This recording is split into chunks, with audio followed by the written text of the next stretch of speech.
And black people outside of Africa are of the opinion that they were sold by their own. We now have to destroy that myth because it is really a very divisive myth that the Europeans have imposed upon us. To defend themselves in an age of moral outrage, the slave owners said this: don't blame us. We tell the chiefs we want 200 of your people, and the chiefs sell them to us and we take them. So don't blame us, we haven't committed any crime. They were saying that the Africans were their business partners. Now, the archives tell us something else. The documents in the archives speak about an age of terror, in which Europeans, highly armed with the latest military technology, the guns and the cannons, a militarized culture arriving in West Africa and unleashing terror across the West African space.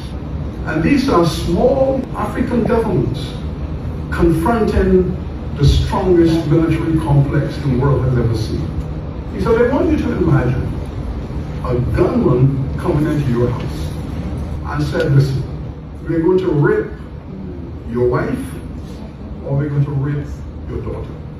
You choose. But we're going to rape one of them. It's your decision. If you don't choose, we will rape them both. And the history will say, well, you might just sell your daughter. The history is written from the gunman's perspective. Now, write that story from the wife's perspective, from the daughter's perspective. Because what the story will show is that after the man made a decision, he went mad. He now is psychologically destroyed. The wife is destroyed. The daughter will never survive it. And here is a family that is now broken, shattered, psychologically unfit to live. Write that history.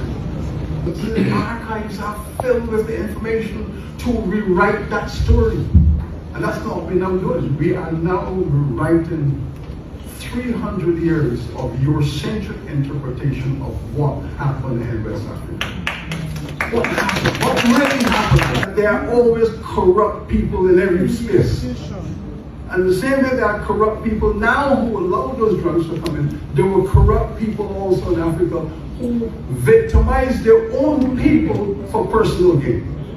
But they were always a minority.